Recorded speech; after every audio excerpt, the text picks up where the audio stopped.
Ô, princesa, o Rafael comentou aí. Desculpa isso aqui. Lembra de um cara que entrou com uma metralhadora dentro do cinema, tava passando o Clube da Luta e matou 3 pessoas? Autor de chacina em cinema de São Paulo deixa vendedores com medo ao frequentar shopping de Salvador após deixar a cadeia. Responsável por massacre em 99, Matheus da Costa Meira, hoje com 51 anos, foi considerado inimputável e voltou às ruas em 2024. Atualmente passa a frequentar espaços similares àquele em que matou 3 pessoas. O que vocês têm pra falar, princesa? Fala aí. Ini- Livre há 2 anos, o ex-estudante de medicina Matheus da Costa Meira, com 51 anos, passou a frequentar regularmente o Shopping Barra, um dos mais tradicionais de Salvador. Condenado inicialmente a 120 anos de prisão por entrar com uma submetralhadora numa sala de cinema do Morumbi Shopping, em São Paulo, matando 3 pessoas e ferindo outras 9, o atirador foi solto em 2024 pela Justiça da Bahia. Atualmente vem batendo ponto no centro comercial Soteropolitano, onde circula por cafés, livrarias e até assiste filmes em sala de cinema similar àquela em que cometeu chacina. Exatamente, luvas são bons para aterrorizar o trabalhador. Um FDP desse, ele não faz nada. E aí, ouvintes? A presença de Matheus começou a preocupar frequentadores e passaram a fotografá-lo compartilhando as imagens em grupo de WhatsApp. Um dos principais espaços do gênero da Bahia, o Shopping Barra, tem 315 lojas e um complexo de cinema de 8 salas, 3 delas VIPs. Localizado em uma das regiões mais valorizadas turísticas da capital, o local recebe por cerca de 50 mil visitantes por dia. Matheus mora sozinho a poucos quarteirões do local. Quando eu vi pela primeira vez, fiquei em dúvida porque ele está bem diferente, mas logo a informação se espalhou pelo shopping, deixando os vendedores com medo. Narra a comerciante Janaína Chazeliov, de 34 anos. A Liberdade de Matheus é o capítulo mais recente de uma novela jurídica iniciada em 99, quando ele cometeu o crime durante a sessão do filme Clube da Luta. A caminho do tribunal do júri, a defesa tentou provar que ele era inimputável, ou seja, ele que um transtorno mental, ou seja, ele que um transtorno mental grave o impedia de compreender a gravidade dos seus atos e que, sendo assim, ele não poderia responder criminalmente pelo massacre. A tese, entretanto, não emplacou.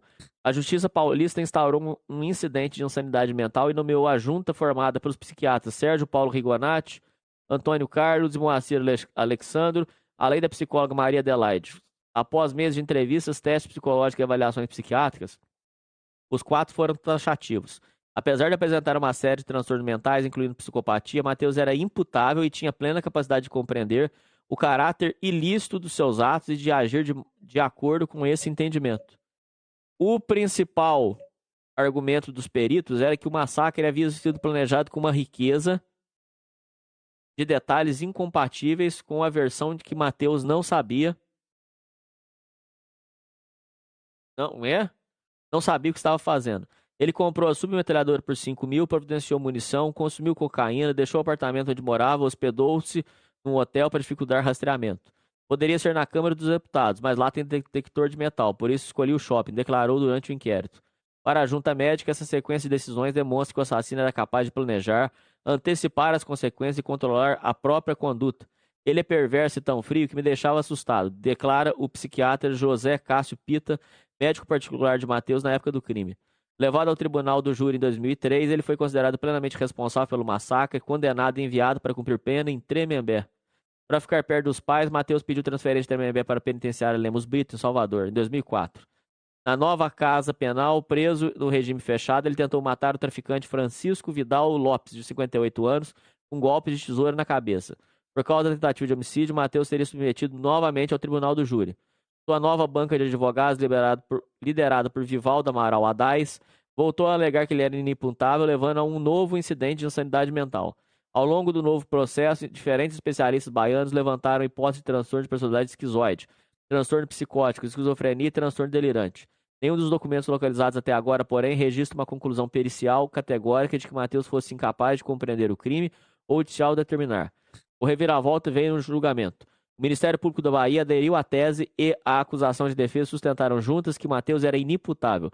Os jurados concordaram.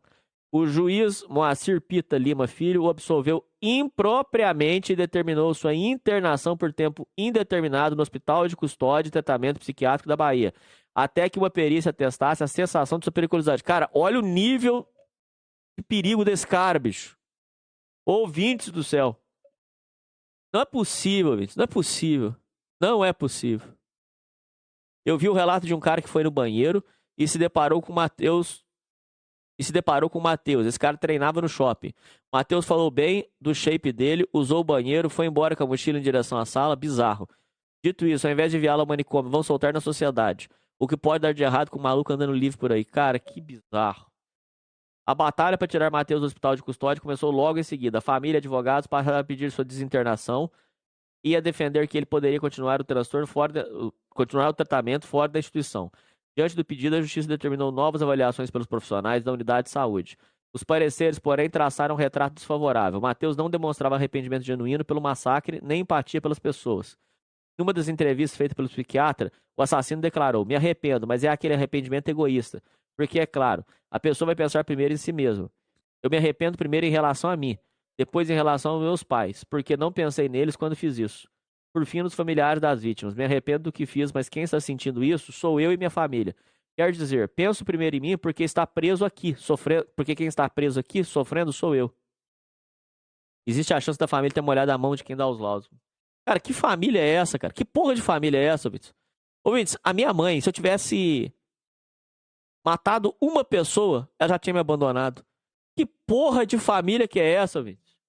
Em outra ocasião, Matheus disse que lamenta muito não ter esperado 6 meses para cometer o massacre do shopping. Se eu tivesse esperado, teria me formado. Concurso superior, ficaria numa cela especial e não misturado com outros, sustentou em entrevista. Em 2024, Matheus foi definitivamente para a casa de anuência da Justiça, com a anuência da Justiça da Bahia. Na decisão que o liberou, ficou acordado judicialmente que os pais se encarregariam de manter o tratamento psiquiátrico do paciente, principalmente administrando remédios que o mantêm controlado. Matheus teria, inclusive, que morar com os genitores, o médico oftalmologista Deolindo Vanderlei Meira, de 87 anos, e a enfermeira Alina da Costa Meira, de 84. No entanto, a coluna apurou que o assassino mora sozinho numa kitnet em Salvador. Meu Deus. Segundo declarações dadas à justiça por Deolindo e Alina, Matheus costumava bater nos... Ah, não é possível, não, parece piada.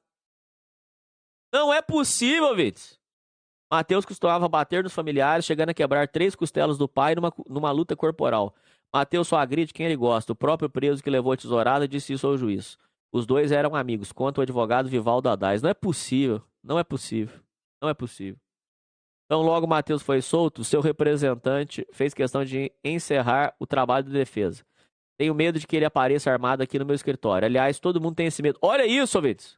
Não é possível, ouvintes. Não é possível. Na tal lista, o assassino... Não, aliás, todo mundo tem esse medo porque ele havia uma lista de pessoas marcadas para morrer. Diz o advogado. Na lista, o assassino havia incluído ex-defensores, membros do júri que o condenou em São Paulo, jornalistas, colegas de cela, funcionários de penitenciária e até médicos e psicólogos que assinaram laudos favoráveis. Recentemente, a DAIS também viu Matheus perambulando sozinho pelo shopping. Como estava com os filhos, o advogado deu meia volta antes que o atirador o encontrasse. Também vi Matheus várias vezes na bilheteria do cinema. Está acima do peso e parece bem sombrio. Me cumprimentou normalmente. Fiquei com medo porque ele carregava uma mochila. Completa Marco Antônio Damasceno, de 50 anos, médico e ex-colega de infância do atirador do Instituto Social da Bahia. A liberdade de Matheus contrasta com a situação de outros assassinos famosos que, décadas depois de seus crimes, continuam recolhidos por decisões judiciais baseadas no risco que ainda representariam para a sociedade. Marcelo Costa de Andrade, vampiro de Niterói, foi considerado inimputável e permanece há mais de 30 anos no Hospital de Custódia e Tratamento Psiquiátrico Henrique Roxo, no Rio de Janeiro, porque segue sendo considerado perigoso. Francisco Costa Rocha Chico Picadinho cumpriu integralmente sua pena, mas foi interditado pela Justiça de São Paulo e condenado à Casa de Custódia de Taubaté por apresentar, segundo a perícia, distúrbio de personalidade e risco social iminente.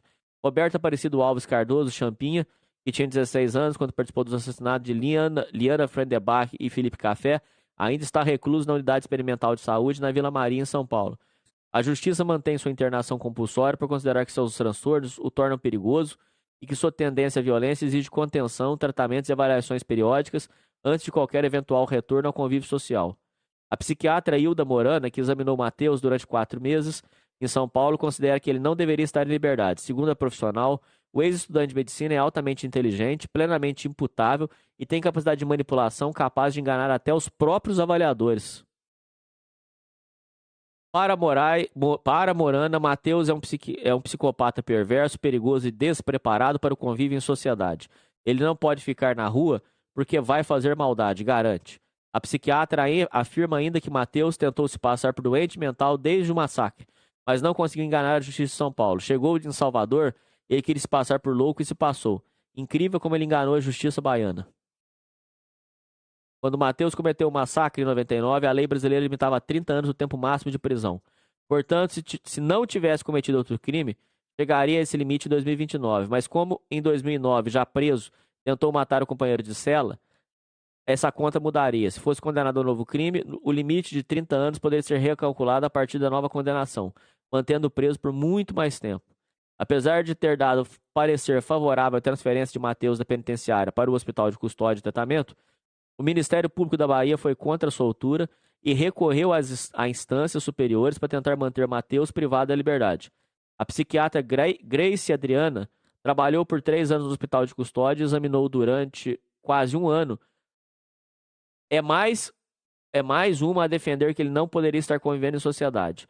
Para a médica, Mateus é psicopata e o perigo não está numa suposta esquizofrenia que o fazia perder o controle sem medicação, mas numa personalidade antissocial marcada pela falta de empatia, arrependimento, inteligência, frieza e capacidade de planejamento. Brutal, Vince. Brutal. Esse país não tem a menor chance de dar certo. Olha a quantidade de promotores, juízes e médicos que aprovaram esse cara fosse solto. Brutal.